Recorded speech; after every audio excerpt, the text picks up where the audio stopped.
Bom, agora já está gravando, oficialmente gravando, e bom dia a todos, bom dia, professor Manuel, que escreveu aí agora há pouco, bom dia no chat. Bom, hoje a gente conta, o seminário de hoje vai ser com o professor André Lerrum. O professor André Lerrum atualmente está na Universidade Federal do Pará, está lá em Belém agora. E, bom, o professor, ele teve a graduação dele, como ele mesmo mencionou há pouco tempo atrás, ele foi subindo de vida, né? Ele começou lá no Paraná, depois, na graduação, daí ele foi direto para o doutorado na USP. Na USP ele fez o primeiro pós-doc e tempos depois ele fez um segundo pós-doc. E nesse meio tempo ele foi professor, também professor adjunto na Universidade Federal do Rio Grande do Norte, na UFRN. E aí sim, em seguida ele foi para a UFPA, onde ele está hoje. Bom, o professor, ele se interessa, é um especialista em quebra espontânea de simetria, em teorias com supersimetria, em particular grupos de renormalização em modelos supersimétricos e tudo mais, em TQC não comutativa, teoria quântica de campos não comutativa, e, é claro, o tópico ao qual se encaixa a apresentação de hoje, que é a gravitação quântica como um efeito de teoria efetiva, como teoria efetiva de campos. O título da apresentação de hoje é Gravitação como uma teoria efetiva de campos, e eu cedo a palavra... Antes de começarmos, professor, uma pergunta. Você prefere... Desculpa, é que deu uma piscada de energia aqui e tinha travado tudo. Vocês estão me ouvindo? Estou te ouvindo perfeitamente. Tudo bem. Agora acho que deu uma congelada, mas é que eu tenho uma pergunta para fazer ao professor. Se ele prefere que as perguntas sejam feitas durante a apresentação ou após, mas eu acho que congelou.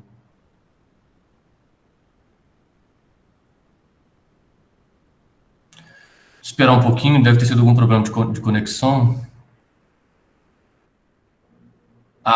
Professor André, tá ouvindo?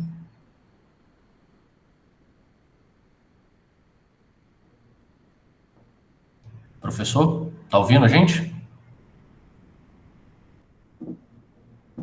Acho que ele caiu. Não, a câmera dele está funcionando. Aí, voltei, estão me ouvindo? Estamos ouvindo. Que hora de dar uma piscada de energia nesse lugar, né? Acontece, normal. Mas eu estava fazendo uma pergunta que é a seguinte: você prefere que te interrompam para fazer perguntas ou deixa para o final? Não tenho preferência. Fica a critério de quem quiser fazer a pergunta. Então tá. Então, a critério de quem quiser fazer pergunta, se quiser esperar, faça no final. Se quiser interromper, se quiser, então levanta a mãozinha aqui pelo navegador e aí eu vou ficar de olho e faço a interrupção. Pode ser? Isso, ótimo. Tá, joia, então. Então, professor, a palavra é tua, o tempo é teu, fica à vontade. Muito obrigado pelo convite, gostaria de parabenizá-los pela essa iniciativa, né, do TQCBR, muito legal, com cursos e esses encontros, né, virtuais que faz com que a gente fique mais próximos, né, um do outro, dessa nossa comunidade que é grande no Brasil, de teoria de campos. Muito legal, muito obrigado de novo pelo convite. Então, no seminário de hoje, eu vou falar um pouco de gravitação como uma teoria efetiva de campos. Inicialmente, vou falar um pouco sobre essa abordagem para a teoria de campos. E, na sequência, vou falar um pouco de um problema que eu tenho me envolvido, que é as possíveis correções gravitacionais às funções do grupo de renormalização. Vou discutir um pouco dessa problemática que surgiu numa proposta do Wilczek em 2005, como essas coisas, como a discussão foi evoluindo. Na terceira parte do seminário, eu vou falar sobre um trabalho que a gente concluiu recentemente, eu e colaboradores, depois eu cito no momento oportuno quem são os colaboradores, de correções gravitacionais à função beta da carga elétrica em 2 laços. E, por fim, fazer as considerações finais.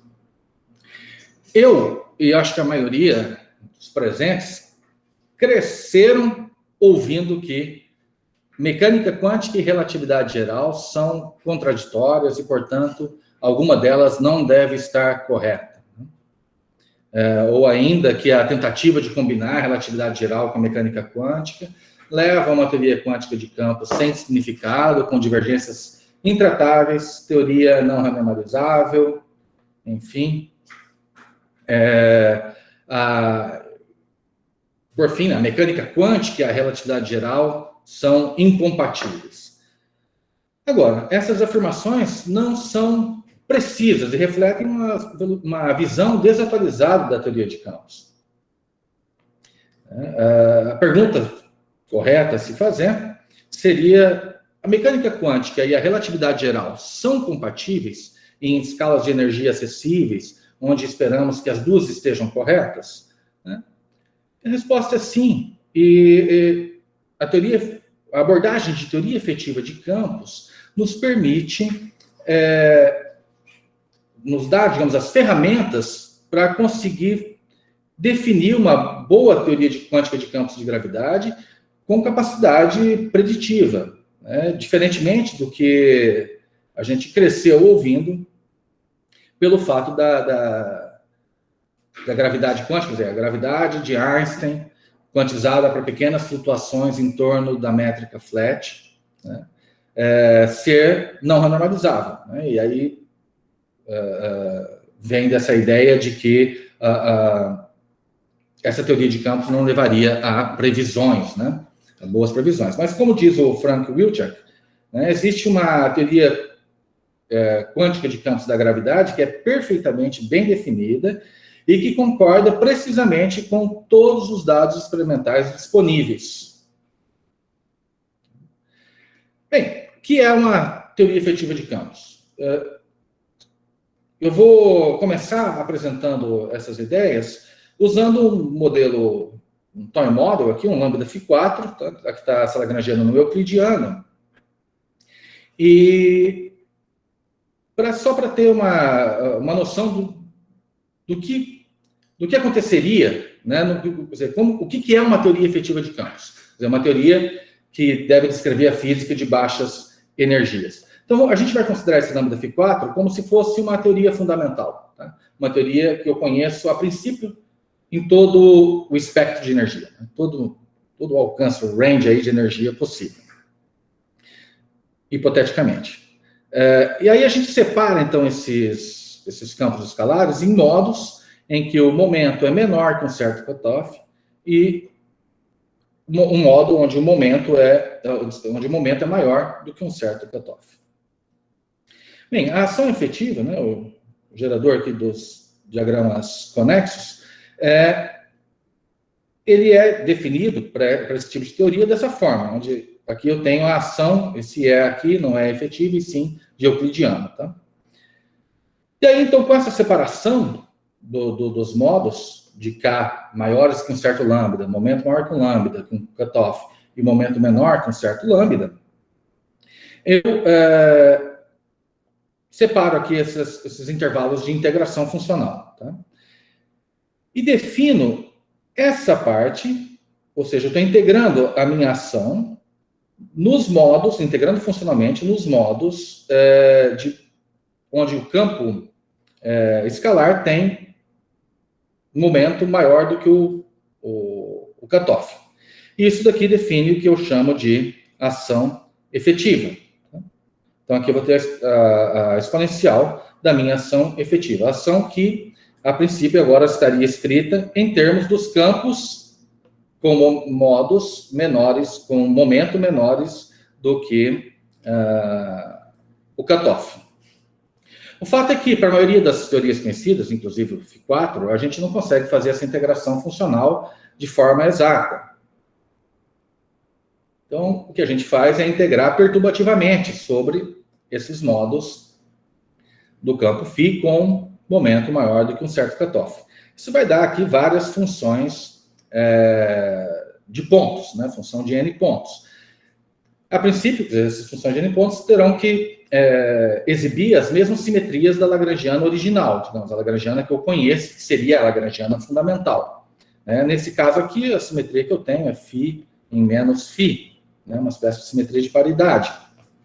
Então, a minha lagrangiana efetiva, à medida que eu vou integrar funcionalmente, ou diagramaticamente são diagramas de Feynman, com 2, 4, 6, 8 pernas externas e assim sucessivamente. O que eu vou obter, no final das contas, é uma lagrangiana escrita em termos dos campos com momenta menor do que o cutoff. Tá? Vou ter correções aqui para a função de onda, a parte de função de onda, digamos, do campo escalar. Uma massa também que vai depender do cutoff, um parâmetro, né, que eu vou obter dependendo do cutoff. Um lambda que também depende do cutoff. E outros...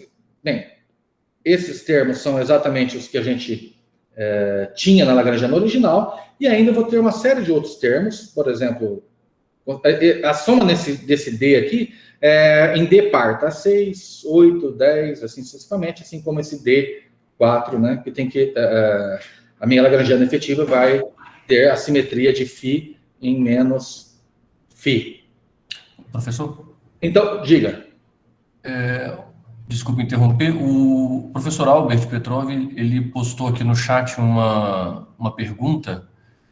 Albert, você quer fazer você mesmo ou prefere que eu leia? Disser, que pergunta que me atraiu nesse contexto é a seguinte, porque eu também tentei a sala wilsoniana. Se a sala efetiva wilsoniana definida dessa maneira é compatível com a concepção da expansão derivativa, porque, por mim, na verdade, acho que a metodologia da expansão derivativa parece ser muito eficiente, muito boa. Robert, não sei te responder. A gente pode conversar depois. Eu não sei te dizer se é completamente compatível. Bem, vou continuar. Você quer fazer mais algum comentário? Bem, então, acho que não.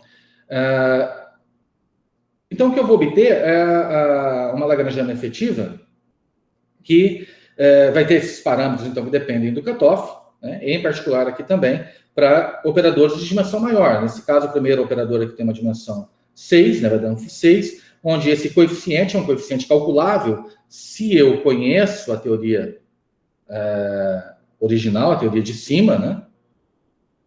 Digamos, a teoria fundamental. E esse parâmetro que aparece, esse parâmetro, esse coeficiente que aparece na frente desse operador, vai ser suprimido pela escala do cutoff. Tá? No primeiro termo aqui do φ6 vai ter um cutoff, né? Eu vou ter um certo φ de C6 til dividido por lambda quadrado, φ6. Então, ele está aqui suprimido por esse cutoff. Se esse cutoff for suficientemente grande, esses termos serão desprezíveis. Né? E esses termos aqui também são termos que aparecem derivadas atuando nos campos externos, tá? E assim sucessivamente, cada vez potências maiores aqui nesses D'Alembertianos. E a princípio, se eu conheço a lagrangiana fundamental, né, a ação fundamental, esses coeficientes seriam calculáveis. Mas o fato é que, no caso para a gravidade, eu não conheço a teoria fundamental. Mas eu consigo entender que se eu integrar, como foi mostrado aqui pelo John Donoghue, né, em 94, esse paper seminal dele, se você integrar sobre os modos do campo da gravidade verdadeira, digamos assim, né, para modos em que o momento é maior do que o cutoff natural, no caso da gravidade, que é a escala de Planck, após essa integração, o que eu vou ter é uma ação efetiva, tá? Ou seja, uma lagrangiana efetiva, que vai conter todos os possíveis termos que as simetrias da lagrangiana original possuam. Tá? Então, a gente espera uma teoria de gravitação seja invariante por transformação geral de coordenadas. Se eu tiver acoplamento com matéria, vai ter as invariâncias de calibre. E isso eu imponho, então, sobre a construção dessa lagrangiana efetiva. Tá? Aqui ela está organizada por cores, de acordo com a ordem no campo que está sendo integrado, que seria o campo leve aqui, o campo da gravidade. Mas o fato é que eu vou ter aqui, então, a princípio, posso ter uma constante cosmológica, então eu vou ter aqui a ação de Einstein, que eu espero que seja, que eu obtenha Einstein no limite de baixas energias, correções de ordem mais altas, né, de R. Na parte da matéria tem aqui o campo de matéria, enfim, e possíveis acoplamentos não mínimos entre matéria e gravidade, e possíveis termos de interação de gauge, enfim, tudo que eu tiver imposto na teoria de cima. Então, com esse arcabouço, digamos, com essa ferramenta, eu consigo fazer com que a teoria seja, entre aspas, renormalizável até uma dada escala de energia. Eu conheço bem o cutoff nesse caso. O cutoff da minha teoria de gravidade é a massa de Planck, aqui k ao quadrado, né? É 32π sobre massa de Planck ao quadrado. Então, essa escala de Planck, a massa de Planck, é o cutoff natural para a teoria da gravidade. E é um parâmetro pequeno. Né? Então, eu posso tratar essa lagrangiana efetiva de forma perturbativa. Numa expansão, além da expansão perturbativa usual, uma expansão em energia do processo, digamos assim. Eu vou poder calcular processos considerando que eu vou ter uma série de potências de energia do processo elevado a um certo, sei lá, um N aqui, pela massa de Planck elevado a N. De forma que, se eu tiver energia muito menor do que a massa de Planck, do processo envolvido, eu posso considerar só os primeiros termos dessa expansão. E esse tratamento para a teoria de gravidade nos permite calcular coisas e prever coisas em teoria de gravidade. Não ligando muito para as possíveis divergências que possam aparecer, porque divergências nesses casos estão relacionados à informação local, digamos, da minha interação. Vai ficar claro à medida que eu avançar aqui. Se você pegar a relatividade geral, lá como está no Landau, e calcular a expansão pós-newtoniana, num limite estático aqui da RG clássica, você obtém a primeira correção da lei de Newton, do potencial de Newton de interação gravitacional entre duas massas, M1 e M2. Então, isso que está em azul é uma correção clássica, porém relativística, para o potencial newtoniano de interação entre duas massas, interação gravitacional entre duas massas. Numa teoria quântica de campos, esse potencial newtoniano, que está em preto aqui, ele é obtido como limite de baixa energia do espalhamento de duas partículas, de massa M1 e M2, considerando a troca de um graviton entre eles. Tá? Então, ao calcular esse diagrama, isso vai ser o potencial de interação, vai ser proporcional à transformada de Fourier desse processo no espaço de momento. Esse tipo de amplitude, ele é proporcional a 1 sobre Q quadrado, onde esse Q é o momento trocado pelo graviton, e isso vai levar a um potencial do tipo 1 sobre R newtoniano. Agora, se eu corrigir numa expansão em loops esses vértices de interação e também a propagação do graviton, né, aqui, o que eu obtenho como correção ao potencial de Newton, é um termo clássico, no sentido de não ter dependência em H cortado, tá? Ou seja, uma correção puramente relativística, ou seja, para a gente obter essa correção relativística que a relatividade geral fornece, em teoria quântica de campos, nós temos que calcular correções em um loop aos vértices de interação e ao propagador do graviton aqui. Inclusive, tem um artigo do Donoghue, que está citado aqui, de 2004, Classical Physics and Quantum Loops, em que ele discute que a gente tem vários livros, ele cita vários livros, inclusive um dos livros é o Lewis Ryder, que acho que na primeira edição, pelo menos, ele tinha a ideia de que expansão em loop era completamente equivalente à expansão em H cortado, de forma que os processos em nível de árvore, em teoria de campos, seriam os processos clássicos. E aí, qualquer correção em loop, na teoria quântica de campos, seria coisas quânticas, ou correções quânticas, né? Mas nesse trabalho, ele chama a atenção que isso não é verdade e calcula para vários processos, incluindo o eletromagnetismo, onde ele obtém resultados clássicos a partir de contas de correções em loops.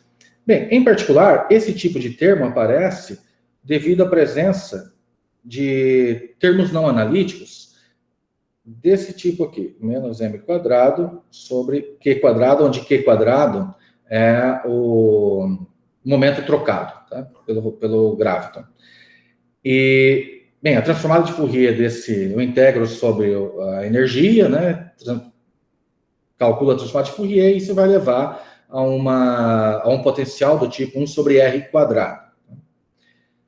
Então, esses termos não analíticos, 1 sobre q quadrado, essa raiz de menos m quadrado sobre q quadrado e ainda log de menos q quadrado, são os termos que estão relacionados ao efeito de longo alcance das interações. Os termos analíticos, no momento, e assim, né, os termos constantes e analíticos no momento, as suas transformadas de Fourier serão proporcionais a delta de Dirac e derivadas do delta de Dirac, tá, que estão simbolizados nesse termo aqui em vermelho, um delta de x.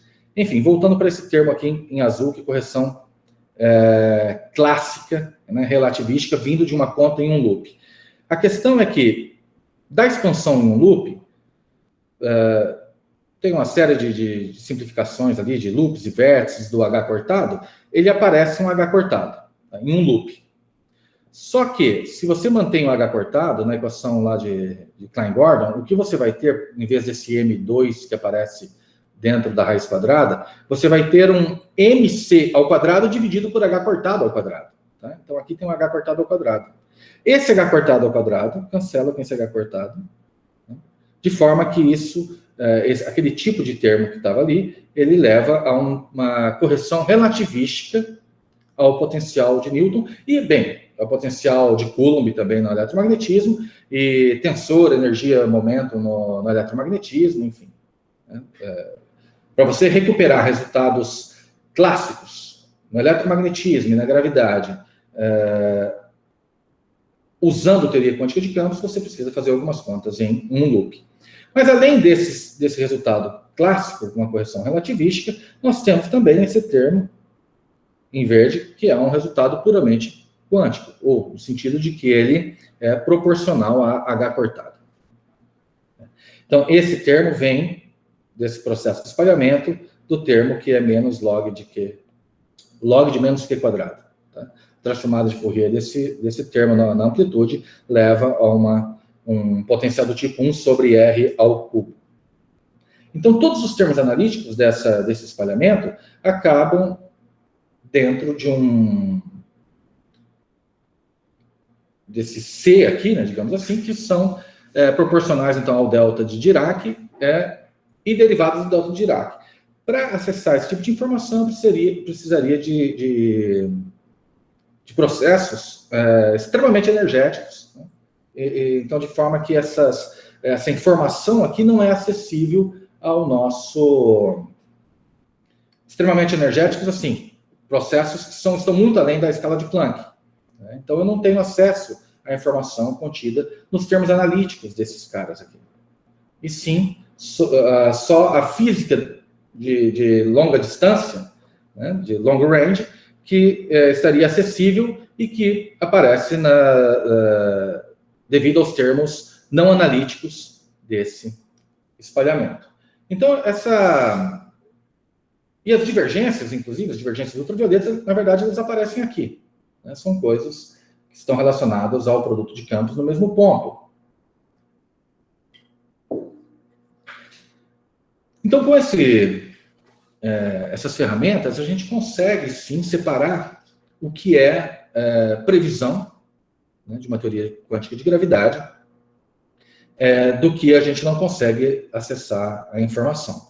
Então, dentro do que o Wilczek comentou, né, a gravidade quântica, ela sim existe, sim, para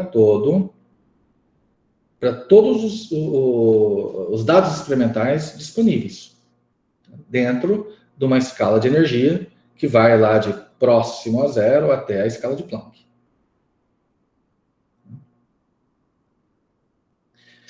Então, dentro dessa ideia de que nós temos uma teoria de campos de gravidade bem definidas para processos em que a energia envolvida no processo seja muito menor do que a escala de Planck, o Wilczek e o seu aluno, acho que de doutorado na época, Robinson, propuseram que correções quânticas gravitacionais poderiam alterar o comportamento da evolução das constantes de acoplamento de calibre, né, na direção de liberdade assintótica, independentemente se uma dada teoria de calibre exibe propriedade de liberdade assintótica ou não. No caso, na QCD exibe a liberdade assintótica, ou seja, esse B0 é um número calculável na QCD, ele é positivo, beta negativo, então ela já exibe liberdade assintótica. Mas na eletrodinâmica, por exemplo, esse B0 é negativo, tá? Que G seria a carga elétrica, negativo, isso levaria então a um termo de beta que seria positivo, e a carga elétrica iria aumentar à medida que o processo físico aumentasse com a energia. Né? Então, o fluxo da constante da carga elétrica faz com que a carga elétrica aumente de intensidade, digamos assim, né, à medida que o processo físico aumenta com a energia. E aí eles propuseram que correções quânticas gravitacionais levariam sempre a esse tipo de correção à função beta. Nesse diagrama em especial que ele coloca, leva a uma ideia que não está muito clara, que parece que essa escala de energia E é o momento trocado entre esses gluons aqui, por exemplo, né, o momento trocado por um gráviton, ou seja, o momento que o gráviton carrega. Mas, na hora que você faz a conta, você refaz a conta dele, você percebe que esse, na verdade, é um cutoff.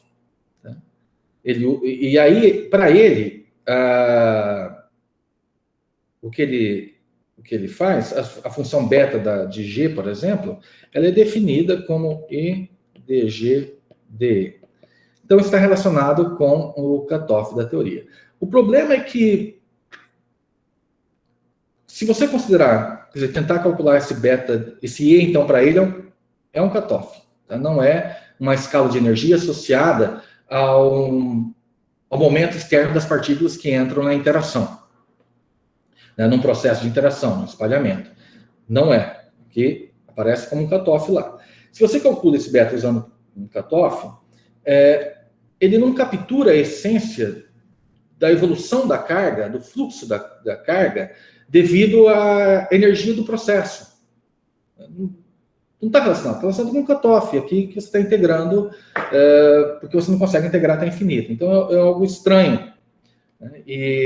Mas de qualquer maneira, a proposta dele dizia que, independente da carga do acoplamento de calibre, todas elas deveriam fluir em direção da liberdade assintótica. Isso aqui, pelo menos, calculados em um loop.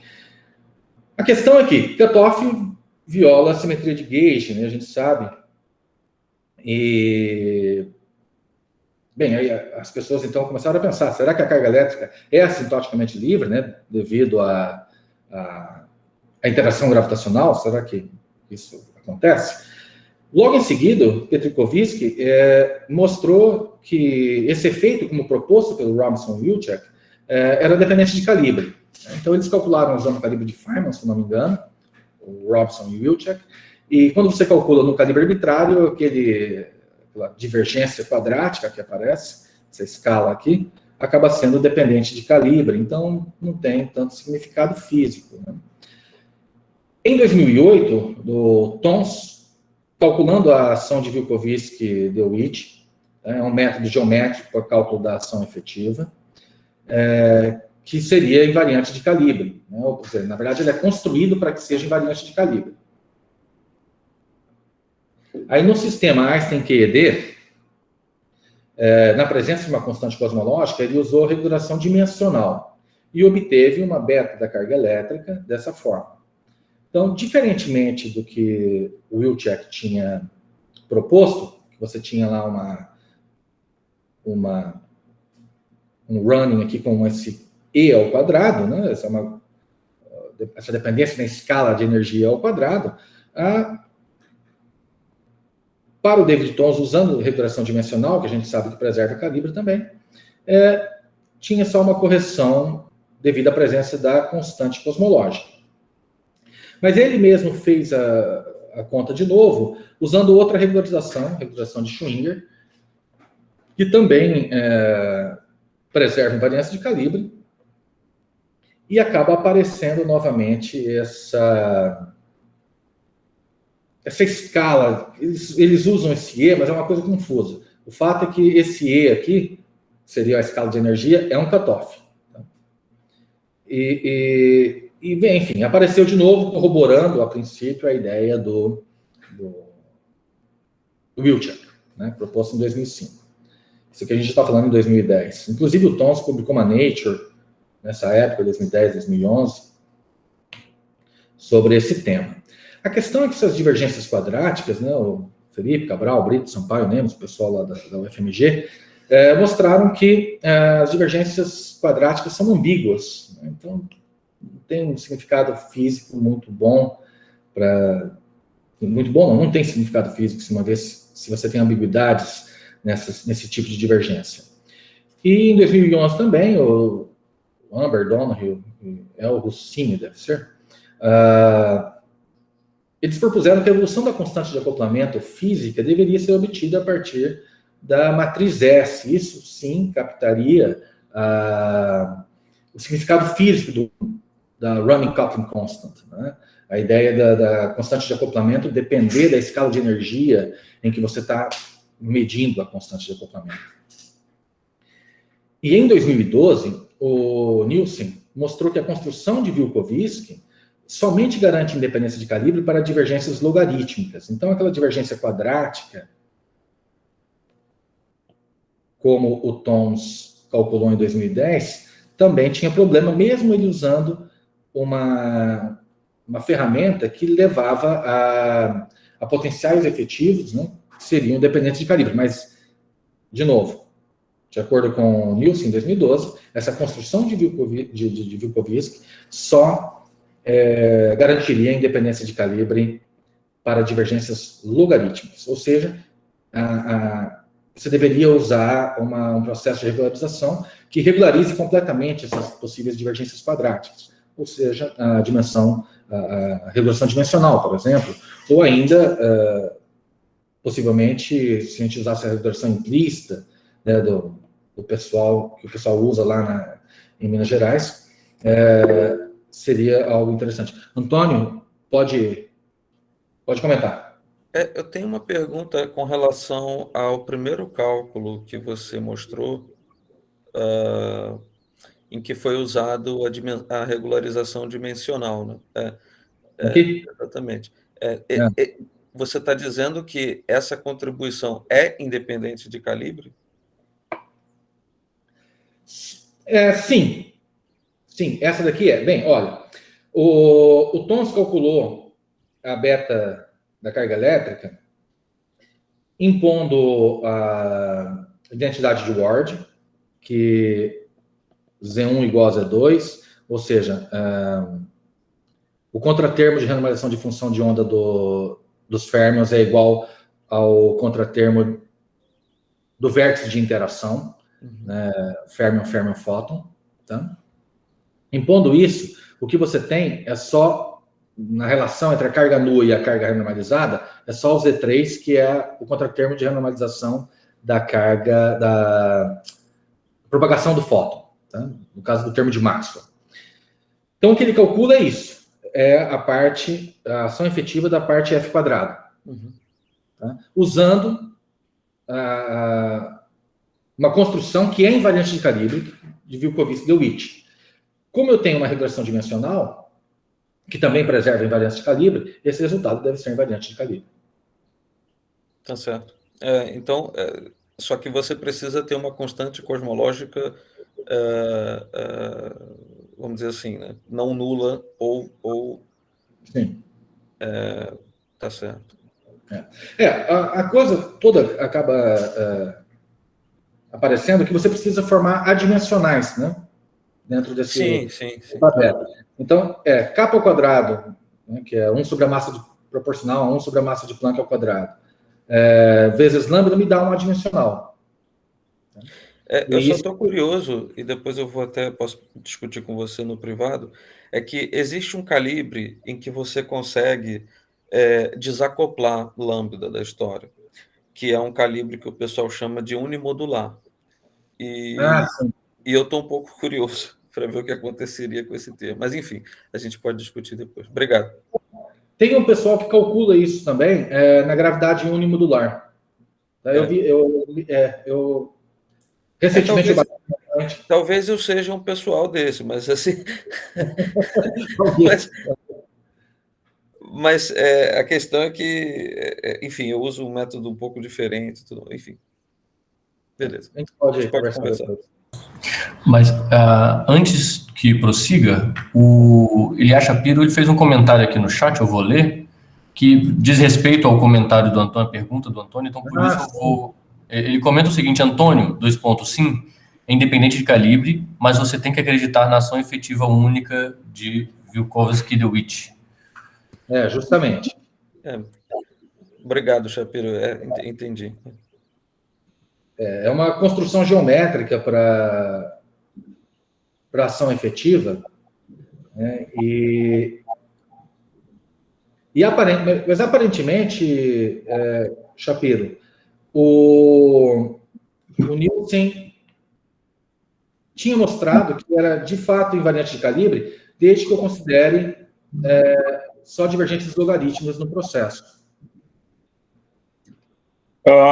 Em princípio, sim, mas este segundo termo, como é quadrado, ele corresponde às divergências quadráticas, ele depende de tudo, ele é muito ambíguo.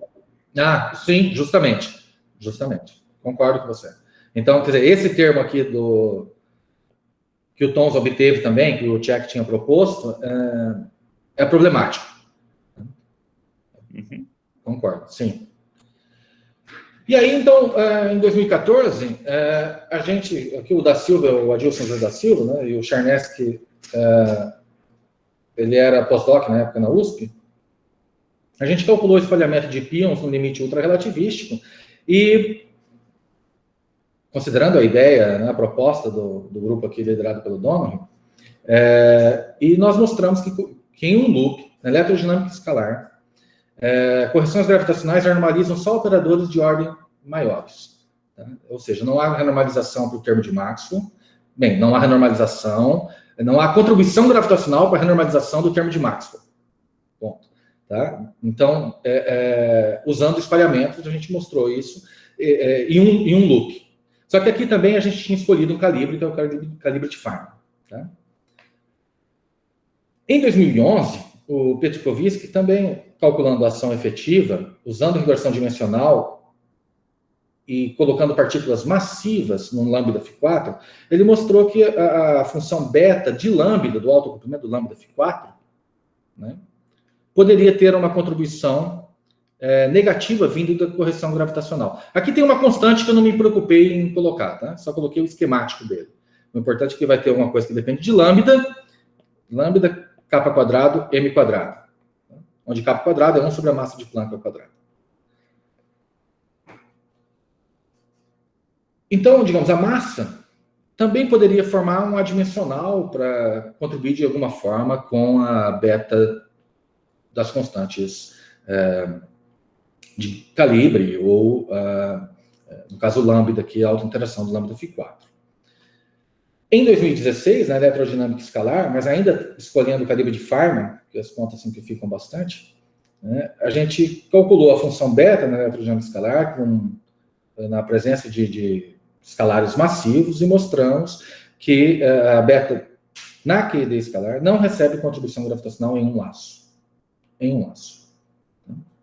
Isso em 2016.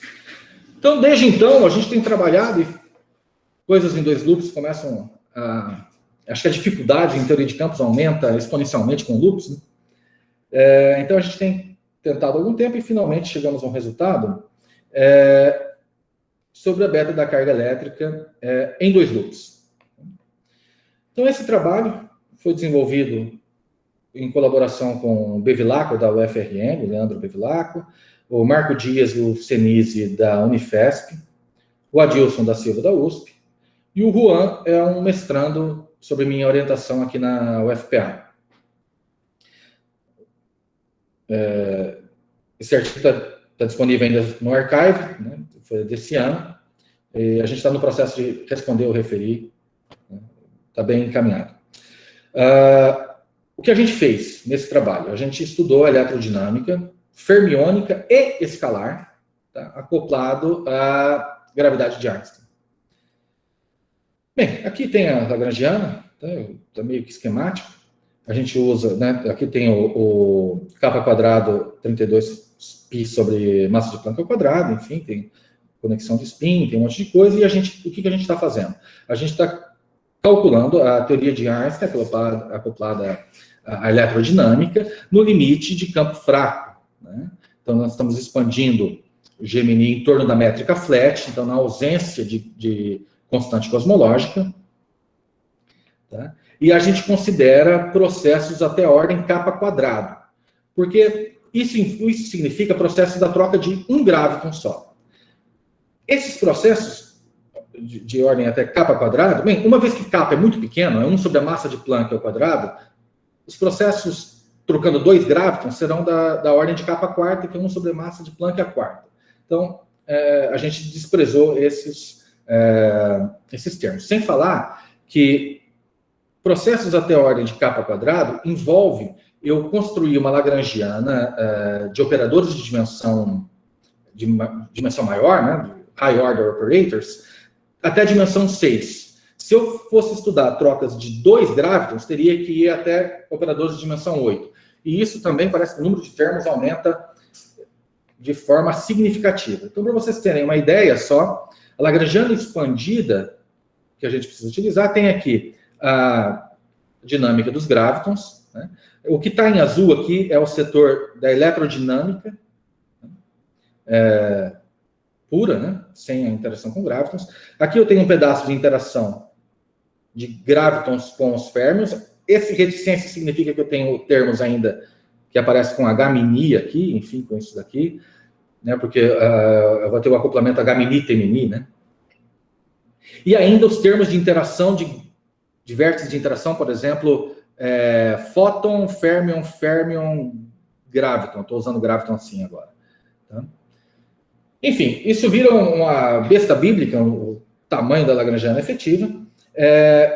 Tenho aqui as interações dos fótons com os gravitons. E essa daqui é a Lagrangiana high order que eu preciso. Tá? Assim, que preciso para quê?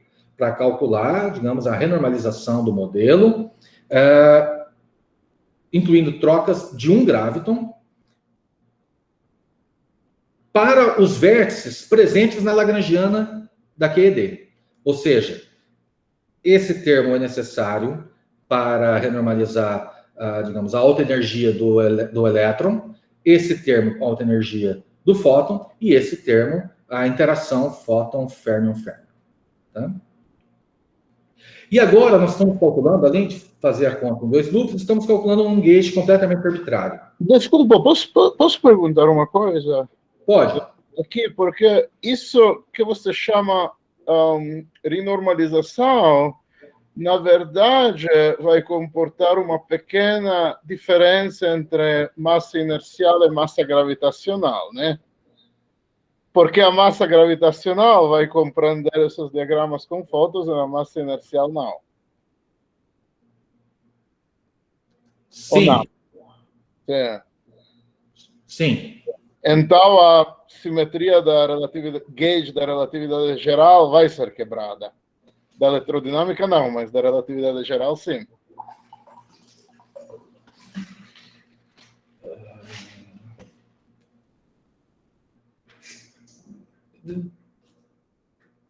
Entende o que eu estou dizendo, né? A massa gravitacional, a vértex efetiva do graviton e o T mu tem que ser idênticos para o princípio de equivalência, que aqui seria que o provocador de graviton tem 2 estados que são gauge invariant.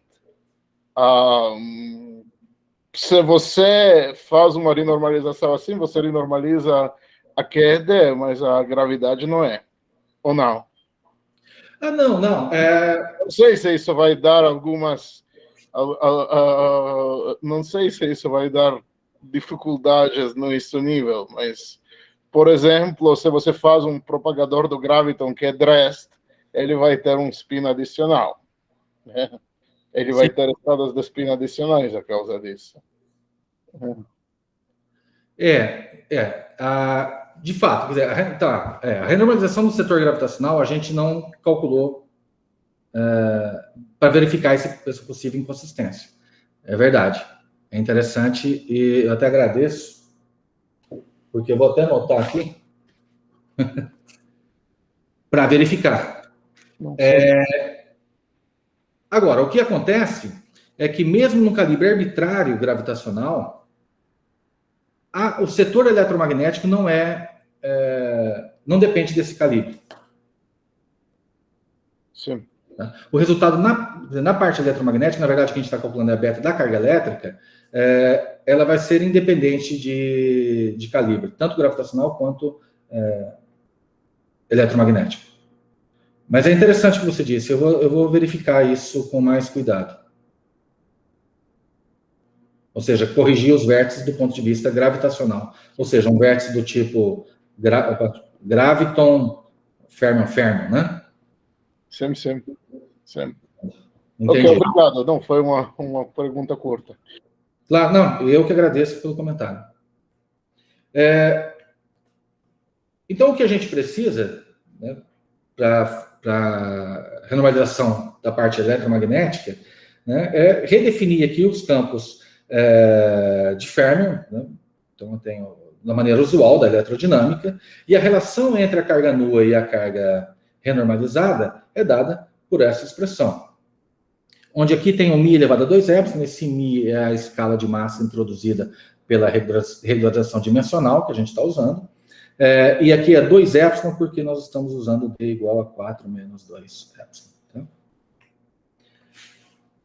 Então, para determinar o beta da carga elétrica, a gente precisa calcular o Z1, que é o contratermo da interação fóton-férmion-férmion, o Z2, que é a renormalização de função de onda do elétron, e o Z3, que é a renormalização do termo de Maxwell. Bem, o que a gente fez foi calcular em um loop esses diagramas e determina o Z2,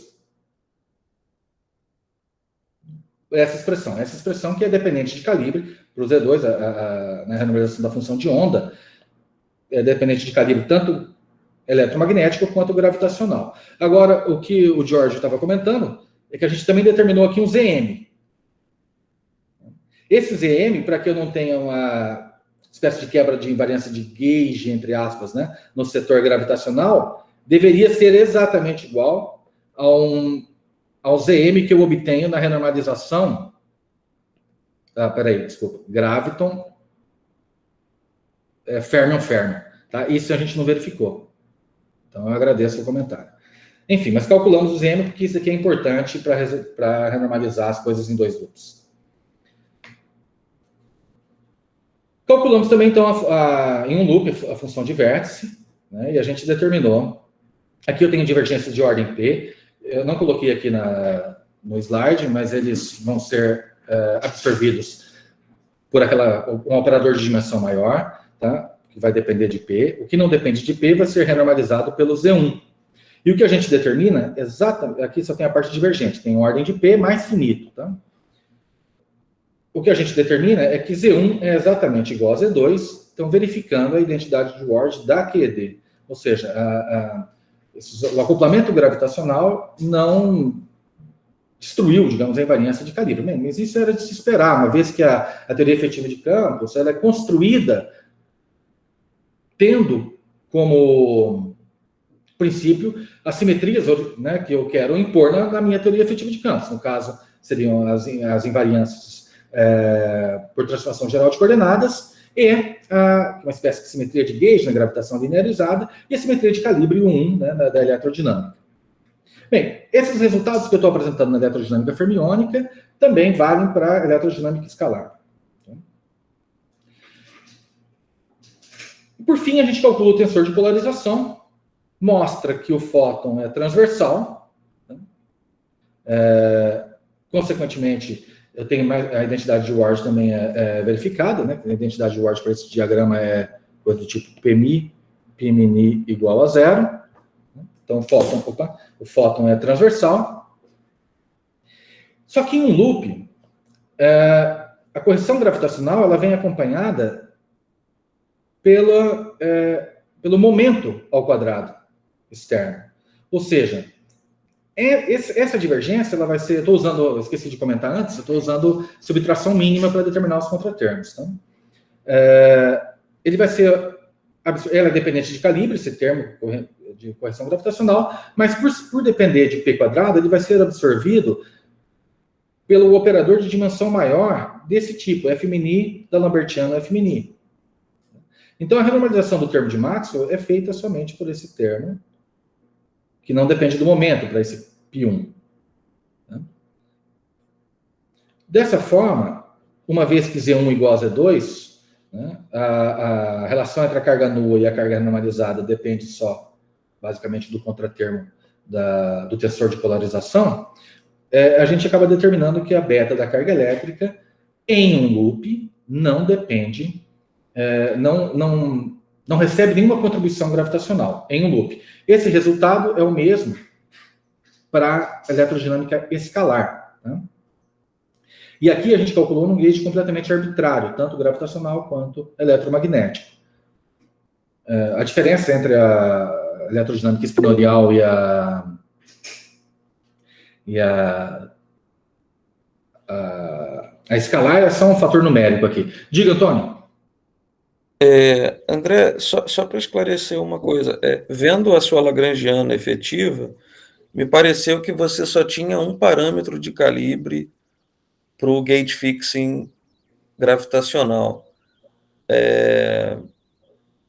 Em geral, esses gate fixings lineares covariantes, eles são definidos com dois parâmetros, né?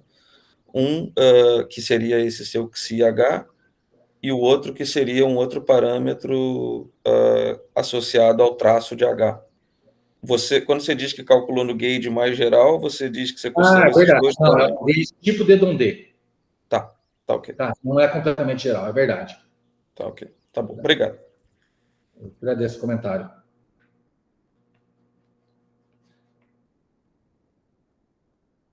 Então, o que a gente viu é que a beta da carga elétrica, né, não recebe contribuição gravitacional em um loop.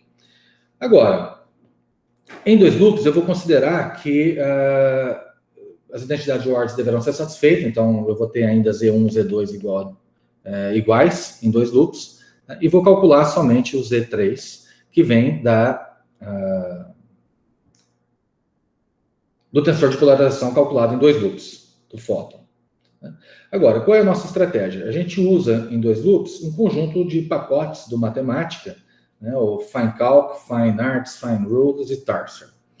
FineRules ele gera as regras de Feynman, o FineArts pega essas regras de Feynman e constrói as amplitudes, o FineCalc manipula essas amplitudes e o Tarser é um pacote que reduz as integrais em 2 loops, complicadas, às vezes com potências de momento, várias potências de momento no numerador, em termos de integrais mais simples de um loop, né, produtos de integrais de um loop, e integrais genuinamente de 2 loops, porém com o numerador sem momento, né, digamos, integrais mais simples que já foram calculadas e tabeladas. Ou seja, esse Tarser, ele implementa um algoritmo Tarasov, né, para resolver esse tipo de integral de alta energia de 2 loops. Só que o Tarser, ele resolve só integrais escalares. Então, para isso, a gente pegou a amplitude, né, digamos, o tensor de polarização, sabe que a forma mais geral dele possível é isso daqui, onde A e B, a princípio, são funções quaisquer, de P, né, mas a forma geral dele vai ser essa, né, desde que respeitar a simetria de Lorentz, onde, então, esses coeficientes A e B são essas projeções do Pimini. Então, a gente calcula essas projeções e calcula essas integrais que aparecem aqui, escalares, usando o Tarser. Somando isso para todos os diagramas. Somando todos os diagramas, o que a gente obtém é que essa soma, o A de P, é igual a menos B de P. Isso faz com que o tensor de polarização seja transversal. Ou seja, ele possa ser escrito dessa forma. Então, satisfazendo de novo a identidade de Ward para o tensor de polarização. E onde a expressão a expressão de π, desse π em 2 loops, é dado por essa expressão. Por essas divergências, ainda tenho divergências de ordem π², que são renormalizadas pelo termo de dimensão maior, f box f, mais termos finitos, enfim. Calculamos os contratermos, a gente tem que tomar cuidado, porque na renormalização em 2 loops, nós temos diagramas em um loop com inserções de contratermos, né, de vértices de contratermos. Somando todas essas coisas, né, os 20 diagramas da eletrodinâmica escalar, da eletrodinâmica fermiônica, mais de 50 diagramas da eletrodinâmica escalar, o que a gente obtém para a parte divergente é isso daqui. Então, a gente determina o Z3 em 2 loops, e com isso, né, o Z3 em 2 loops, e com isso consegue calcular a beta em ordem, beta de E em ordem k².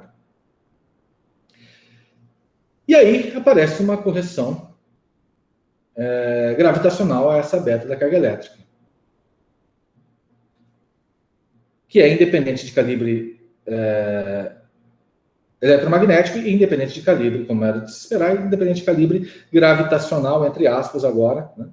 Porque, na verdade, eu ainda estou escolhendo uma fixação tipo D-D.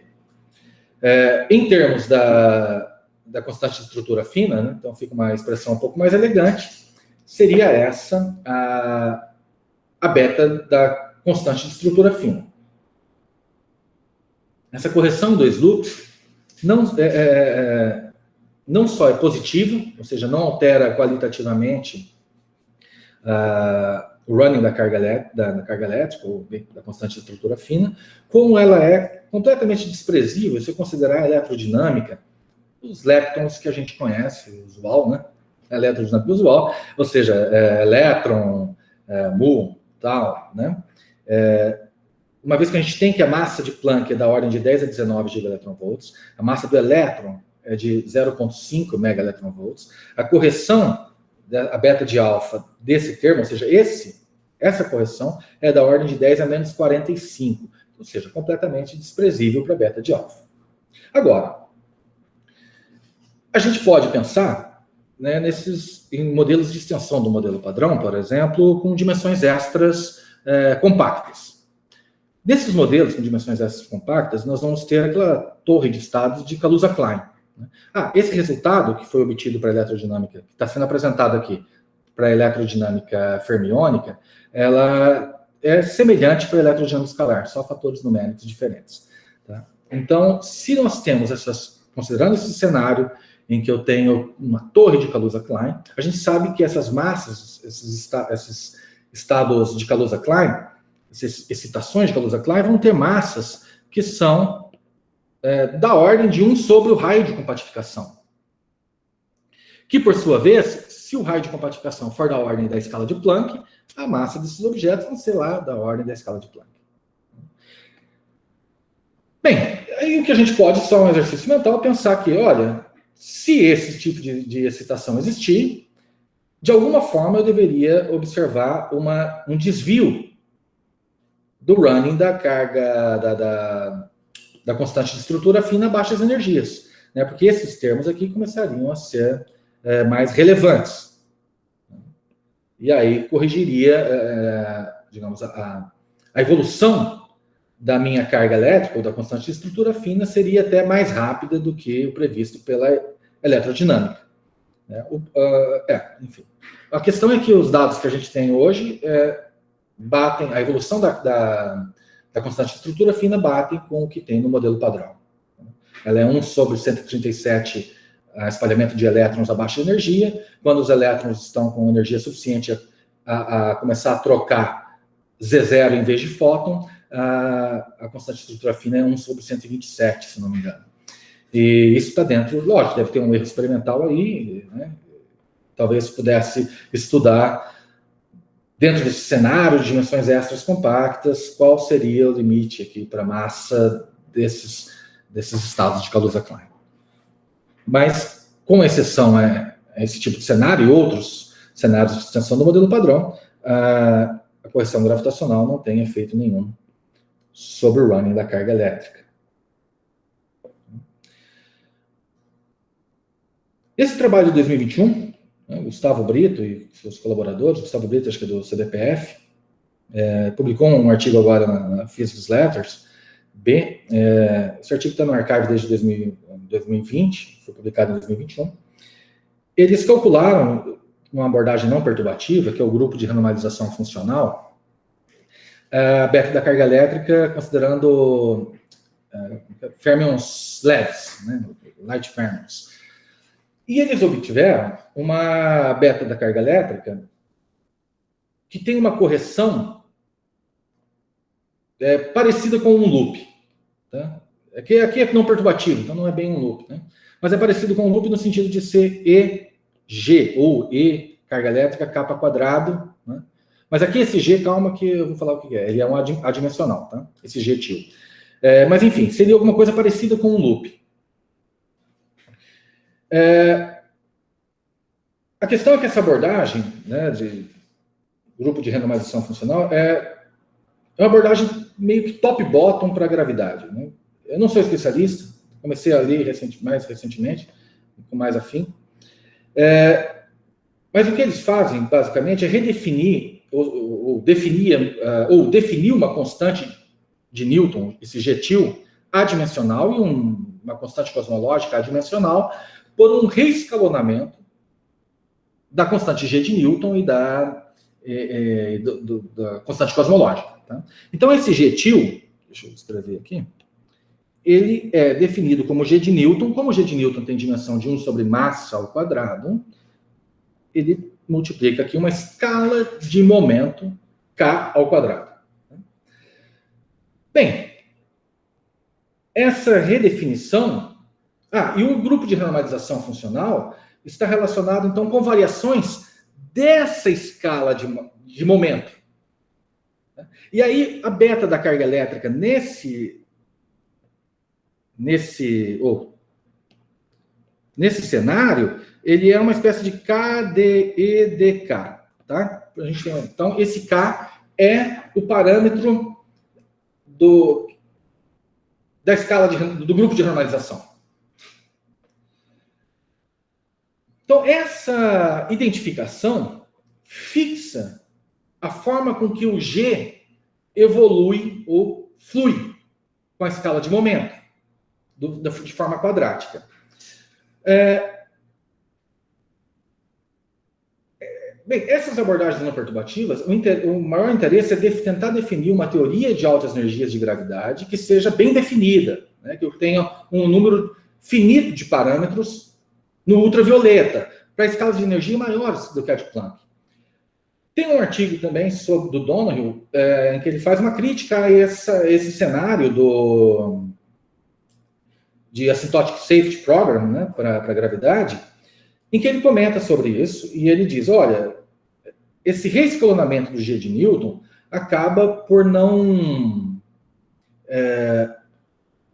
exibir uma correta evolução do G de Newton a baixas energias, porque a baixas energias, a gente vê que o G de Newton praticamente não varia. Então, se ele variar, vai ser uma coisa mais parecida com o que a gente tem quando calcula as coisas tipo Kalan-Zemansky, né? Que vai ser uma evolução logarítmica na escala de energia. Enfim, isso é uma crítica do Donoghue, né, em relação a esse reescalonamento. Eu entendo que essa abordagem perturbativa é uma abordagem top-bottom, mas eu confesso que entendo pouco, né? Ainda não se deu o suficiente para ter uma crítica mais profunda sobre essa abordagem. Mas eu estou destacando isso só para evidenciar a diferença da nossa abordagem, né, da teoria efetiva de campos. Você pega Einstein e calcula as correções, né, de vértices, ou de uma abordagem não perturbativa, do grupo de normalização funcional, uma abordagem muito bonita, e que tem trazido vários resultados, mas em particular tem essa diferença em que eles mostram, mas de qualquer maneira mostram que tem uma correção à beta da carga elétrica, uma correção gravitacional à beta da carga elétrica. E aqui também mostra uma dependência na constante cosmológica adimensional, que ela é reescalada com K a quarta. Tá? Bem, essa é a diferença das abordagens, mas as duas obtêm uma coisa. Agora, seria interessante ver, não sei como, né?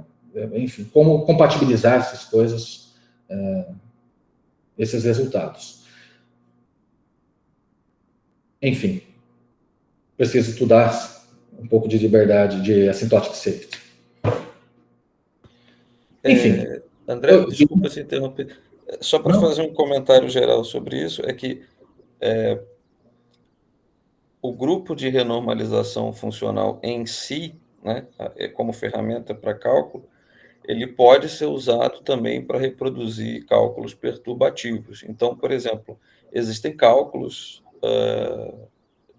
já de alguns anos em que as pessoas conseguem reproduzir, por exemplo, a correção do potencial newtoniano usando o grupo de renormalização funcional. Então, assim, essa questão de ser não perturbativa é um ingrediente a mais desse programa de asymptotic safety. Tá, entendi. Legal. E, por fim, acho que já dando uma hora de seminário, a gravitação quântica existe, então, para uma enorme faixa de energia, né, para escalas um pouco maior do que zero, até próximas da escala de Planck. Então, de certa forma, a sua validade é talvez até maior do que o próprio modelo padrão. Bem, as correções gravitacionais não alteram qualitativamente a evolução da carga elétrica, né, foi o que a gente mostrou isso nessa abordagem de teoria efetiva de campos, né, nos cálculos em dois loops, a não ser que eu tenha esses modos de Kaluza-Klein. Isso mostraria alguma alteração da evolução aí da carga elétrica ou da constante de estrutura fina, mesmo a baixas energias. Né? Ainda resta tentar entender, porque a gente calculou num cenário onde a constante cosmológica é zero. Né? Isso porque a gente quer fazer conta em espaço plano. Né? A teoria de campos em espaços curvos tem seus problemas, né? Acho que teoria interagente aparentemente é um problema em aberto. Agora, resultados do cálculo da ação de Lukovic-Dewitz mostram que pode haver uma correção, né, da constante cosmológica, devido à constante cosmológica, à beta da carga elétrica.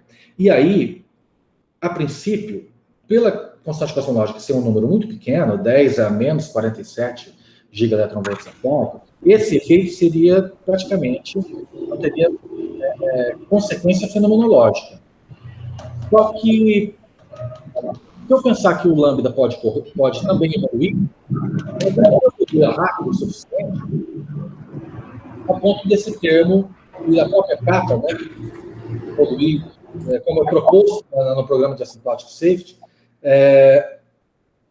pode ser ter um efeito, né, gerando um fluxo não trivial para essa carga elétrica. Alguém gostaria de fazer um comentário? Eu vi aqui o Albert. Sim, eu queria. Diga, por favor. Ok. Eu tenho dois comentários. Primeiro é sobre esta última fórmula.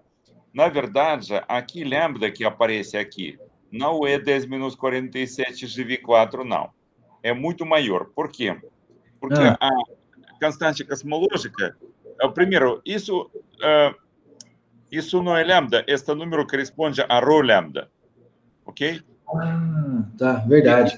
E você tem que ter um pouco cuidado com isso. Mas, verdade. além disso, não tem problema, sem problema. Além disso, tem o seguinte detalhe: a rho lambda que você está medindo na cosmologia não é aquela rho lambda que aparece nestas fórmulas. E a razão para isso é que a rho lambda observável é a soma da parte induzida e a parte de vácuo.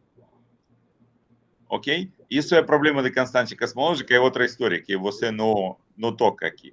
Mas, claro, mas aqui lambda é de vácuo, ela é muitos ordens maior do que 10 menos 47. Ok? Porque quando você quantiza a gravitação, a parte induzida você não pega. Isso foi explicado no nosso último artigo com Tibério Neto e Breno Ghiccini. Nós temos dois artigos, um deles é exatamente esta história sobre grupo de organização, seguindo a ideia de Taylor e Veneziano, de ano 90. Ok? E lá isso tudo é bem explicado. Se quiser, manda para mim a carta e eu envio referências, sem problema nenhum. Agora, fácil, não tem problema. Ok. Muito obrigado. Agora, se você volta no início, tive um pequeno erro também nas diagramas. Quando você mostrou diagramas que Donahue usou para calcular correção para potencial de Newton. Eu falo porque eu sei esta parte no início.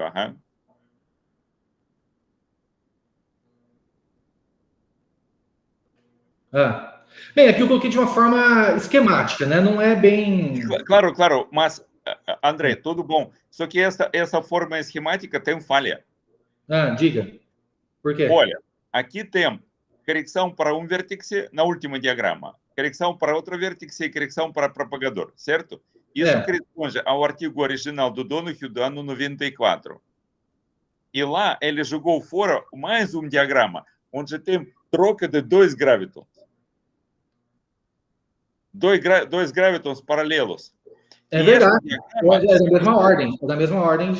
Nós temos, depois disso, nós temos artigo com Elael do CBPF e com André Firme, que na época foi aluno lá, e nós mostramos que usando eletrodinâmica escalar, que se jogar este diagrama fora, o resto começa a depender da escolha de calibre.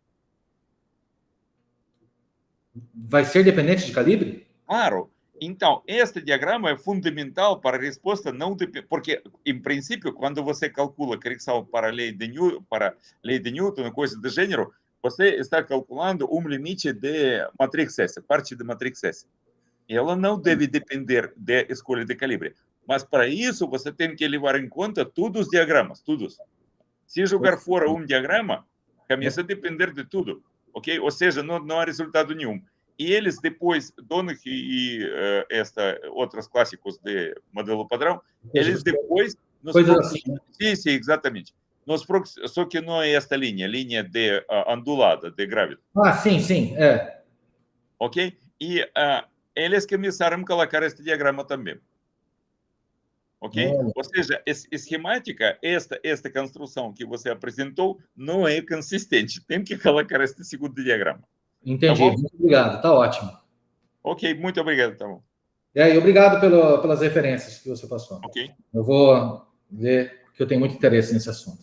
Muito obrigado. Ok. Enfim, deixa eu ir lá direto, deixa eu tentar.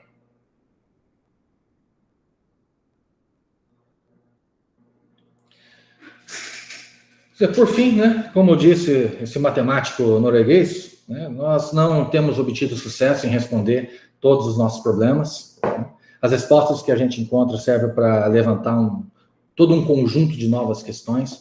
De certa forma, nos sentimos confusos, como a gente sempre esteve, mas a gente acredita estar confuso num nível mais elevado e sobre coisas mais importantes. Eu gostaria de agradecer demais aqui aos organizadores do TQCBR pelo convite.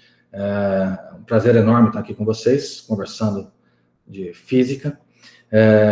E o agradecimento, obviamente, às agências de fomento que ajudaram a fazer um pouco de ciência. Pelo menos era na época que ainda se tinha um pouco de dinheiro para a ciência.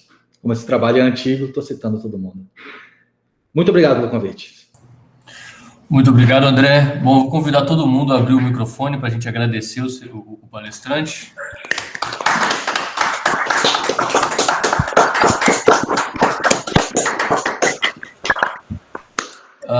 Bom, e agora eu vou passar para a parte de pergunta, para a sessão de perguntas.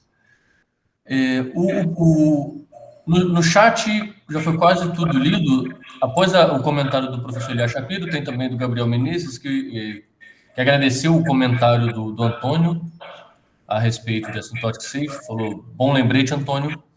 Em seguida, tem um comentário do Albert, que é o seguinte: se podemos ser seguros que problema de ajuste fino não aparecerá na gravitação com QED em ordens mais altas. Albert, se você quiser, fica à vontade para fazer a pergunta você mesmo. Sim, na verdade, a pergunta é a seguinte: nós temos constante gravitacional pequena e nós sabemos que, em princípio, nas algumas teorias aparecem correções onde constantes pequenas aparecem em denominador. Se nós podemos ser seguros que na gravitação isso não acontecerá nas ordens mais altas, laços altos, etc. Não vai aparecer nenhuma potência de capa, nesse caso, né, que é o meu parâmetro de expansão, no denominador. A expansão perturbativa desse diagrama sempre vai aparecer com potência de capa no numerador. Ou seja, a expansão vai aparecer em termos de coisas desse tipo, né? Onde E aqui é a energia do processo e a massa é a massa de Planck, a escala de Planck. Lembrando que kappa quadrado, né, vou colocar um sobre só, mas é 32 aqui, tá? Massa de Planck quadrado. Então, todos os diagramas que a gente for calcular sempre vai aparecer potência, obviamente, dependendo do loop, do tanto de gravitons que eu estou usando no determinado processo, no determinado diagrama, vai ter potências cada vez maiores de E sobre massa de Planck. Agora, obviamente, se o processo estiver calculando for energético suficiente perto da massa de Planck, eu perco o meu controle, entre aspas, perturbativo.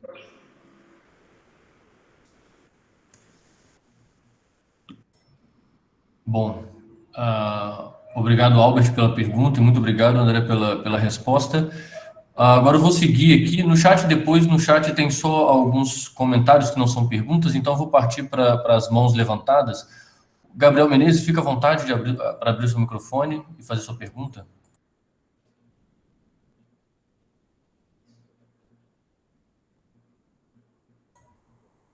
Alô, Gabriel? Ouve a gente? Escuta? Talvez esteja com o microfone desligado. Não, não, nem aparece. Aí. Agora ligou.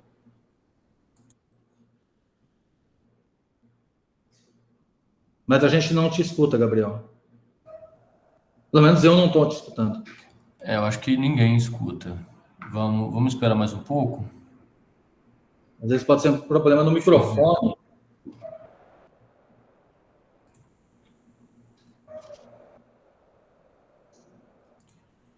Tá, tudo bem. Então, quando você voltar, faça a sua pergunta. Então, enquanto isso, eu vou passar, então, pro Antônio, que seria o próximo. Aí, assim que o Gabriel Menezes retornar, ele faz a pergunta dele. Antônio, fica à vontade. Bom, então, primeiro eu quero agradecer ao André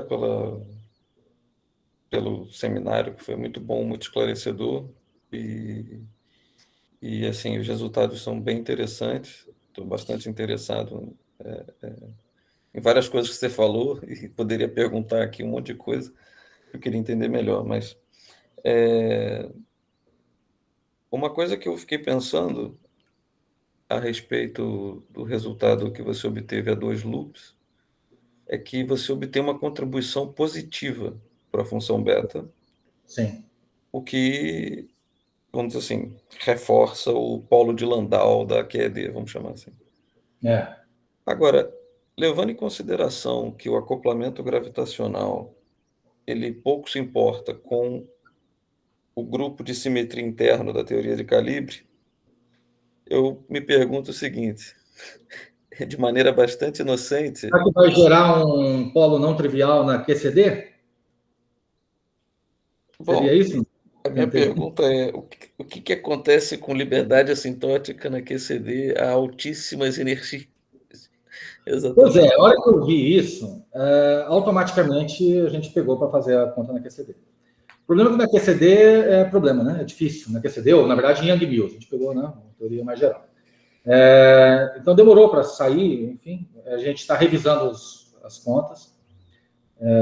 O fato é que a gente conseguiu reproduzir os resultados da própria QCD, né? Enfim, para, digamos, validação dos pacotes de matemática que a gente está usando, né? Implementação de modelo. Então, ela tem uma contribuição positiva também, tá? Onde esse M acaba aparecendo, esse M que aparece, independente da teoria de calibre, ele aparece como uma soma das massas dos férmions, tá? No caso lá dos quarks, na QCD.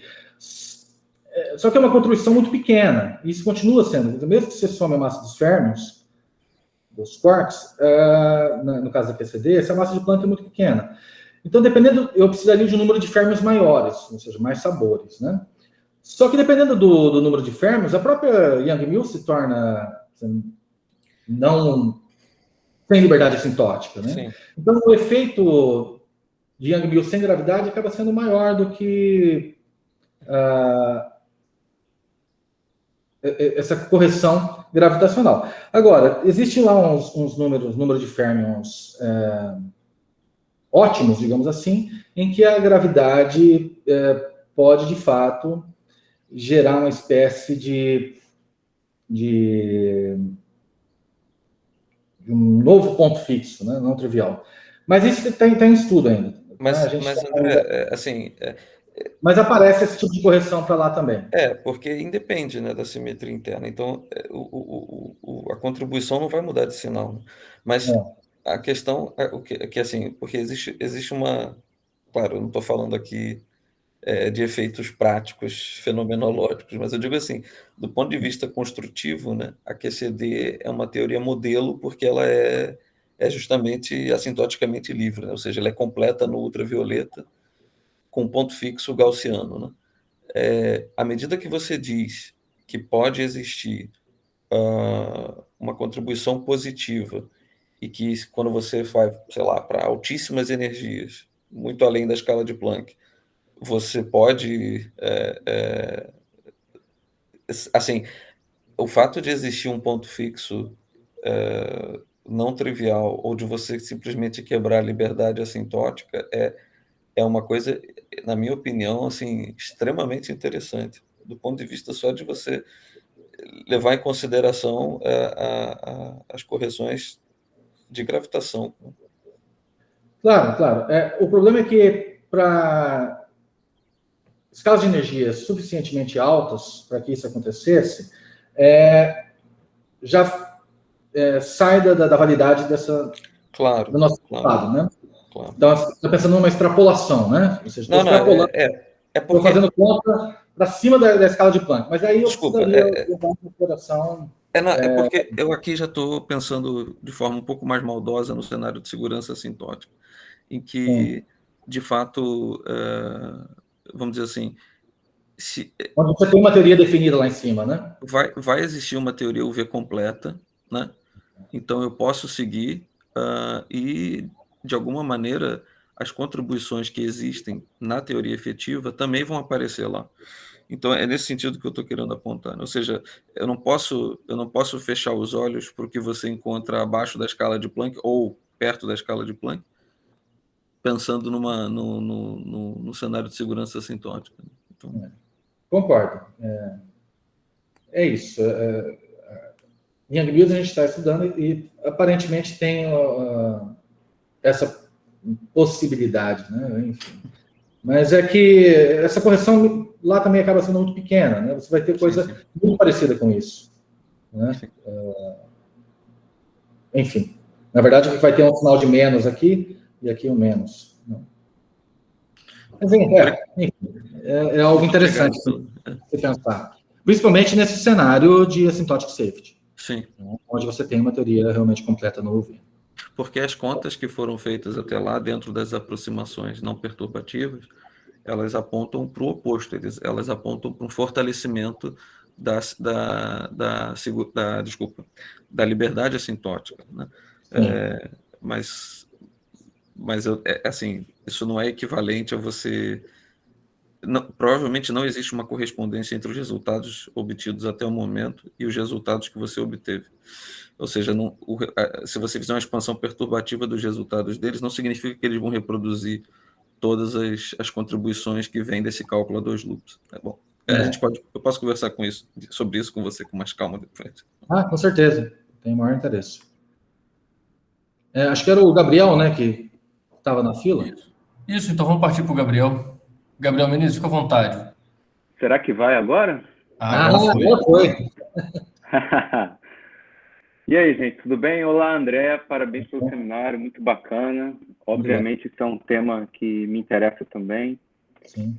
Na verdade, eu tinha 2 comentários. Um, o Elias já fez, que era a última equação que você tinha colocado e botou aquela constante cosmológica ali. Da ordem de grandeza? Ele já fez, então não vou voltar a isso. Inclusive, ele ia boa lembrança do diagrama de Feynman naquele momento lá que o André colocou, é verdade. Agora, outro comentário que até tem a ver com o que o Antônio estava falando, né, que tem a ver com essas correções a 2 loops da função beta.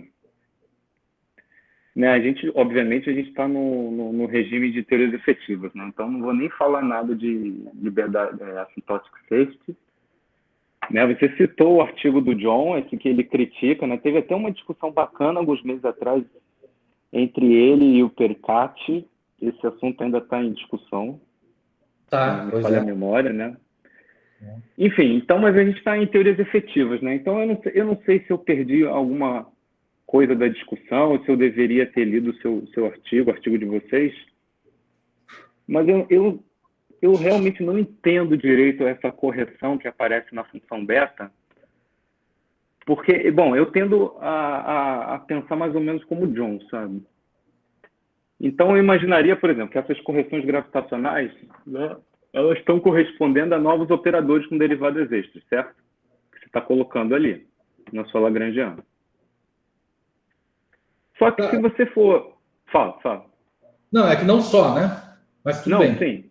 Sim, mas é que se você for estudar amplitude de espalhamento, reações, né? Esses operadores, genericamente, vão entrar de formas diferentes, sabe?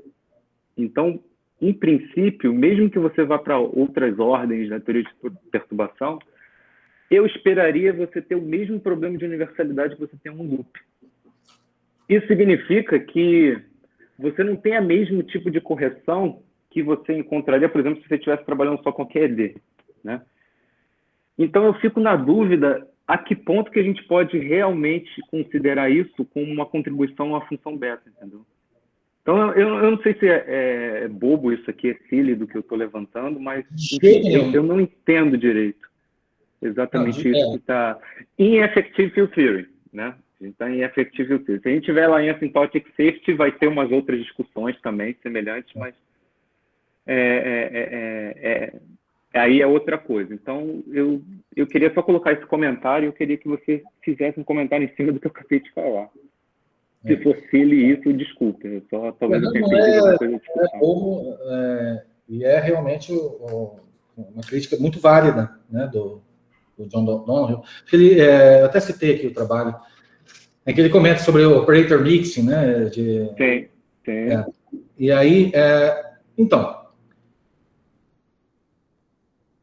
eu acho que, de certa forma, faz parte da definição das minhas, digamos, dos meus parâmetros da minha teoria. Então, assim como eu tenho que impor condições de renormalização, numa teoria usual, eu tenho que impor condições de renormalização para que a teoria quântica faça sentido, a minha interpretação é que eu tenho que impor também condições de renormalização para cada um dos termos, independente se é um high order operator ou se ele é marginal, relevante, mas eu tenho que impor condições de renormalização para cada um desses operadores que aparecem na Lagrangiana. Isso vai fixar completamente a minha Lagrangiana, que é uma dada escala de energia. Se você impor isso, agora, se eu tentar impor isso através de uma renormalização on-shell, seria mais parecido com o que está... Se fosse usar espalhamentos, é o que ele usa nesse trabalho, né? Do Operator Mixing, eu não lembro o resto do nome do trabalho, mas enfim. Você vai ter problemas. Agora, você pode pensar que eu estou definindo cada um desses termos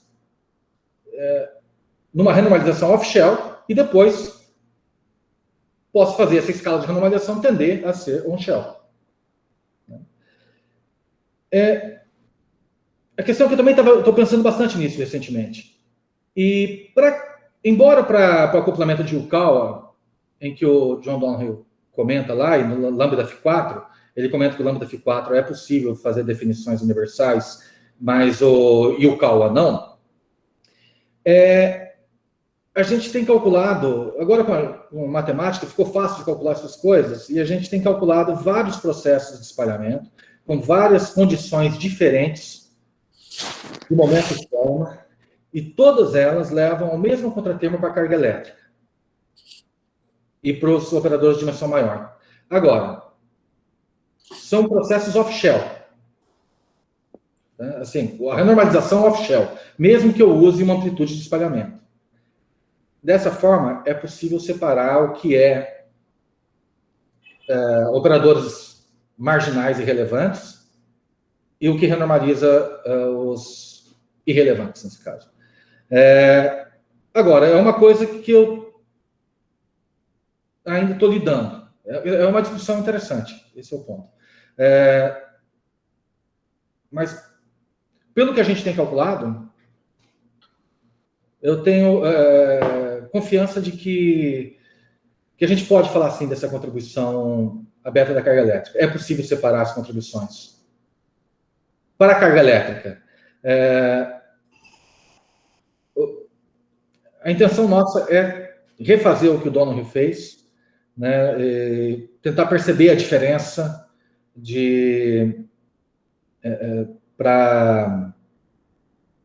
com a renormalização do acoplamento de Yukawa, por exemplo. É que nesse trabalho do Donohue também, ele estava meio que inspirado nas discussões do pessoal daquela época, que tinha aquelas divergências quadráticas, e aí, ou tentativas não usuais de definir as constantes de acoplamento, no sentido de você pega um dado operador, deixa eu ver se eu consigo escrever aqui, né? Sei lá. Tá aqui. tem um certo processo, né? Você calcula lá um processo, 4, por exemplo, aqui, né? 4 pernas. Aí você diz, você está somando o árvore mais contribuições. Aí você fala, isso daqui, tudo, era o que o pessoal estava fazendo. Né? Isso daqui tudo você chama de um lambda efetivo aqui. Um lambda de E. E aí, nesse cenário, é que ficou claro nesse trabalho do Donohue que esses acoplamentos são dependentes de processo. Sim, correto, exatamente. Então, é ligeiramente diferente do que a gente está fazendo, que é renormalizando cada um dos operadores, sabe? De forma independente, as funções de vértice, e aí dela, renormalizada, eu calcularia os processos físicos. Tá? Então, sim. Eu quero entender exatamente a diferença disso ainda, e a gente está tentando isso. Eu ainda também não entendo exatamente, né? Não está claro ainda isso, mas é uma exploração válida, com certeza. E eu sugeriria vocês irem para um shell, cara. Acho que, de repente, um shell vai trazer informações bacanas para vocês, sabe? Amplitude de um shell. Enfim, obrigado. Obrigado. Eu que agradeço os comentários. O próximo... Bom, o próximo, Marcelo Guimarães. Eu acho que o Gabriel já meio... Acho que é basicamente a mesma coisa que ele falou, a mesma pergunta, só que eu ia fazer de maneira mais ingênua, já que eu não conheço mas pela discussão aí, acho que foi mais ou menos a mesma coisa. Porque a minha dúvida era basicamente... Como você define depois, porque assim, eu tenho uma dúvida com relação ao que é a carga elétrica e o que é o acoplamento, porque quando você tem a QED usual e na QED é renormalizável no sentido da ação, ela não muda a forma, então o acoplamento ele sofre umas correções, mas permanece o acoplamento, a estrutura ali, né? Aqui, numa teoria efetiva como essa, você gera novos termos. Acho que é mais ou menos o que o Gabriel estava falando. Então, você vai gerar novos termos e aí a minha dúvida é como você define agora o que é uma carga elétrica nesse sentido, já que você vai ter... Mas eu entendi que, tudo bem, você está olhando para um certo diagrama, uma certa estrutura ali. Agora, numa situação real, onde você vai, sei lá, medir uma carga elétrica, né, como é que você mede a carga elétrica levando em conta todos esses outros processos que existem e que vão influenciar nisso? Então, o significado da função beta calculado aí não me parece uma correção à carga elétrica. É uma correção àquele acoplamento que está ali. Acho que o Gabriel, acho que é mais ou menos o que ele estava falando também. Eu não conheço esses trabalhos, eu não sei até onde foi essa discussão, mas pelas respostas e discussão de vocês, eu acho que isso é um ponto que já foi bem discutido, ou está sendo discutido e levado em conta, mas era essa a minha dúvida, né? Assim, E aí, só para completar, acaba batendo com o que o Antônio falou também, isso que me chamou a atenção nesse ponto, porque na QCD eu ficaria também em dúvida em chamar isso de liberdade assintótica do acoplamento porque lá também vão surgir novos termos e aí eu não vou saber o que significa essa função beta com relação à interação entre quarks e gluons, porque está tudo mudado ali, né? Então, com novos termos. Então, eu não sei também se dá para falar sobre inversão da liberdade assintótica, alguma coisa assim, né, induzida. Mas, enfim, era mais essa visão. Então, em relação a essa inversão da liberdade assintótica, é algo que tem que tomar muito cuidado, né, porque essas contas, a princípio, são válidas para escalas até a escala de Planck, né? Se essa inversão acontecer, é uma extrapolação. Agora, em relação a definir a carga elétrica, né? Bem, se você tem um determinado vértice, né, esse vértice do teu modelo, e aí você calcula as correções a ele. Claro, você tem também um outro vértice que é sigma mini, barra, f mini, né, que é de dimensão 5, nesse caso, f mini, psi, sei lá, tá? E aqui tem um etil, sei lá, vamos chamar assim. Tá? Esse cara aqui, digamos, num processo de espalhamento, quer dizer, o que é carga elétrica? Não é. Bem, uma forma de separar é pensar que a carga elétrica vai ser um objeto que vai... isso aqui são coisas diferentes.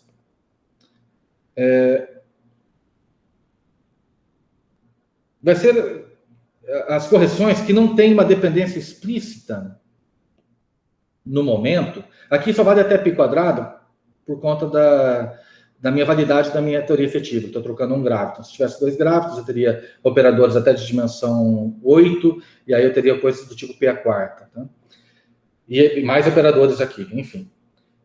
Eu acho que, enfim, o que tem que fazer, na verdade, é refazer essas contas, como o Gabriel disse, né, usando espalhamento e uma renormalização on-shell. Ver como seria possível separar o que contribui para a renormalização desse etil e desse E, que a princípio estaria considerando como sendo a carga elétrica, ou seja, é aquela carga que vale mesmo a baixas energias. Tá? Ou seja, à medida que P tende a zero, eu poderia definir a carga elétrica assim, né? Algo que eu consigo medir a baixas energias. Esse cara aqui, a energia suficientemente baixa, ele não vai contribuir em nada, não vai ter contribuição nenhuma.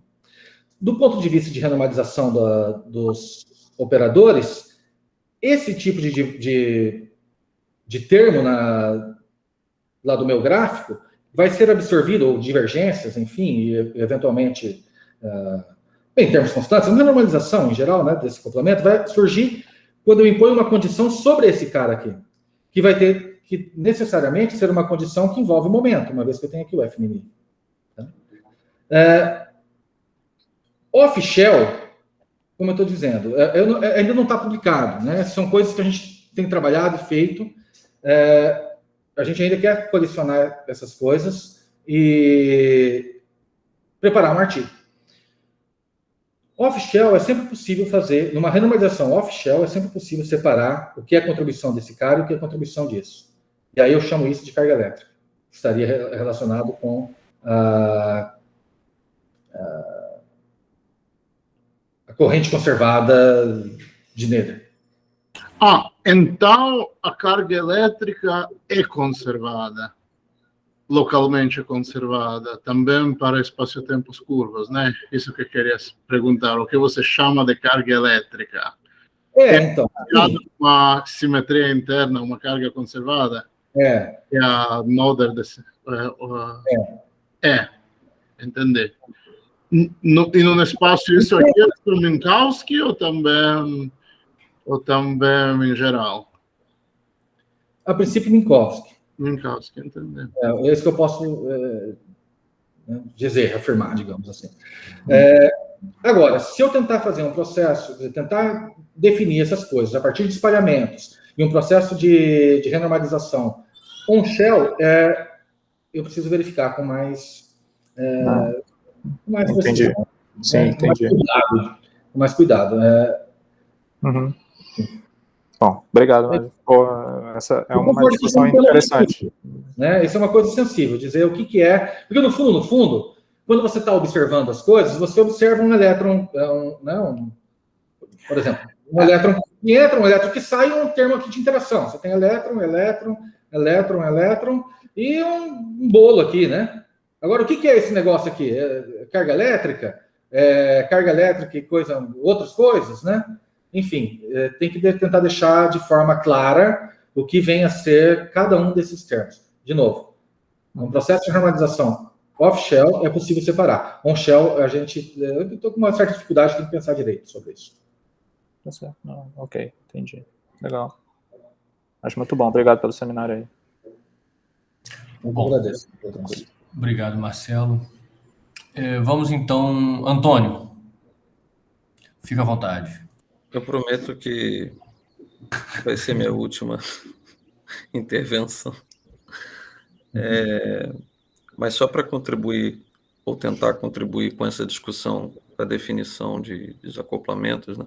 É claro que, por exemplo, quando eu me referi à questão da quebra da liberdade assintótica, aquilo tudo era uma coisa bastante inocente, né? Ou seja, até pega aquela função beta, você muda, vai ter um termo que tem um sinal diferente sim.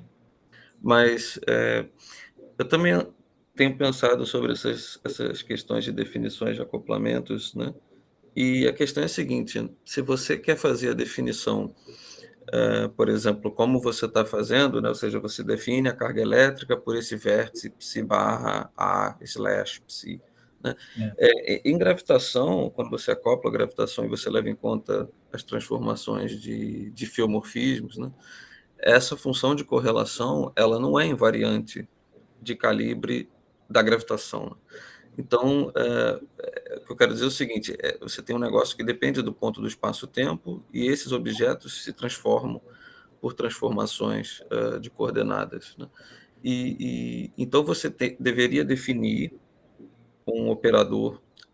Bom, eu estou dizendo, você deveria, como se eu tivesse a resposta. Né? Eu estou pensando algo análogo, por exemplo, que até, enfim, com Marcelo, Rodrigo, Igor, que estão aqui a gente andou pensando no caso de Young Mills, né, de você definir operadores vestidos, que são operadores invariantes de calibre.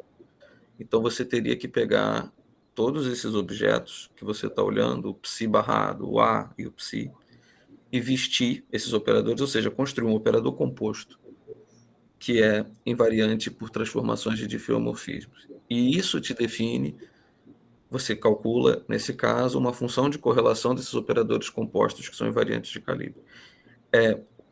Essa ideia não é nova, né? Ou seja, é uma ideia que, enfim, desde quando as pessoas tentam definir observáveis em gravitação, lá nos anos 60, 70, o pessoal olha para isso. E claro que o desafio é você desenvolver uma forma de definir um campo, por exemplo, um campo espinorial, tal que esse campo espinorial, quando você fizer transformações de diffeomorfismo, ele é invariante.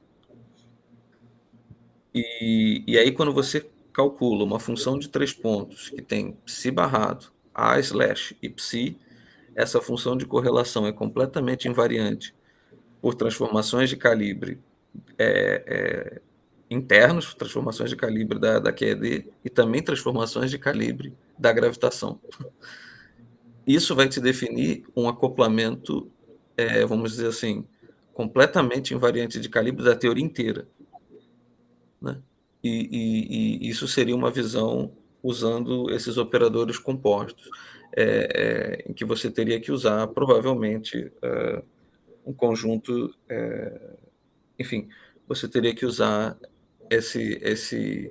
essa noção de vestir o campo, que esse dressing, né, Dirac dressing ou outros dressings que existem, que, por exemplo, em QED você consegue fazer isso quase que trivialmente, né? Você simplesmente coloca um projetor transverso na frente dos campos. Em Young Mills a coisa é um pouco mais complicada, e no caso de gravitação acoplada com matéria seria um troço ainda mais complicado. Mas, enfim, eu ando pensando nesse tipo de coisa ultimamente. Para mim, seria a coisa que gera transformações de diffeomorfismos locais é TMU. Para isso que estava dizendo que o vertex function do graviton tem que ser o TMU inercial, são coisas que são correladas, né? Que para ter uma coisa similar a que você está dizendo, você precisaria de ter um sistema onde no nível quântico, na função de partição, você sempre pode substituir um diffeomorfismo gerado da um TMU da uma radiação virtual ou real de gravitons, entendeu? Eu acho que na teoria unitária isso é impossível. Mas você só define os operadores, você não insere na Lagrangiana, você só define os operadores e calcula as funções de correlação deles. Sim. Mas a teoria seria unitária, né? Ou não? É isso que o Jorge está colocando. Não, Gabriel, você escreveu sobre a matriz S, só que a matriz S é uma coisa asintótica.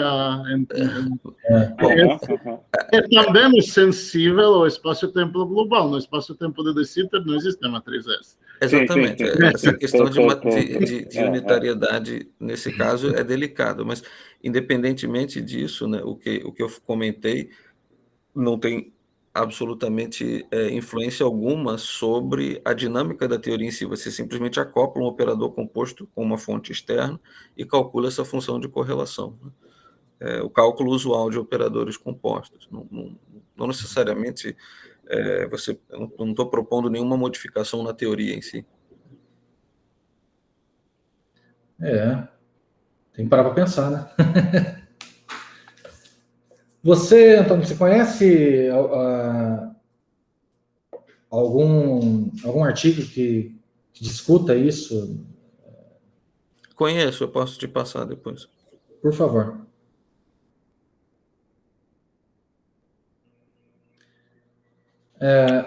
Bom, deixa eu ver. Antônio, terminou sua intervenção? Pense bem antes de responder. Terminei. Tá, joia. Então, bom, aqui de mãos levantadas eu não vejo mais nenhuma. No chat nós temos o Rodolfo Casana, que agradeceu. André, muito obrigado pelo seminário. Preciso sair agora. Boa tarde a todos.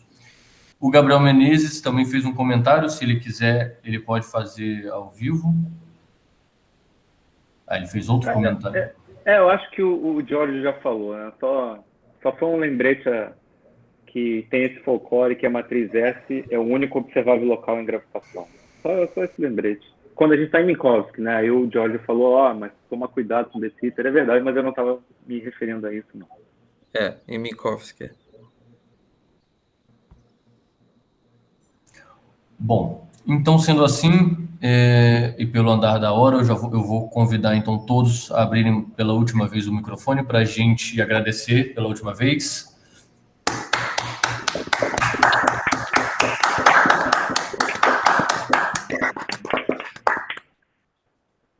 Eu que agradeço. André, muito obrigado por ter aceito o nosso convite. Foi fundamental, a sua apresentação foi ótima, muito, muito bem detalhada. Muito obrigado, viu? Em nome da organização do TQCBR. Bem, eu que agradeço o convite de novo e foi legal passar esse tempo com vocês aqui. Valeu, que venham próximos aí. Sim, sim. Isso aí. Pessoal, valeu. obrigado. Rodrigo, fique à vontade. Tchau, tchau. Marcelo, um abraço. Abraço, pessoal.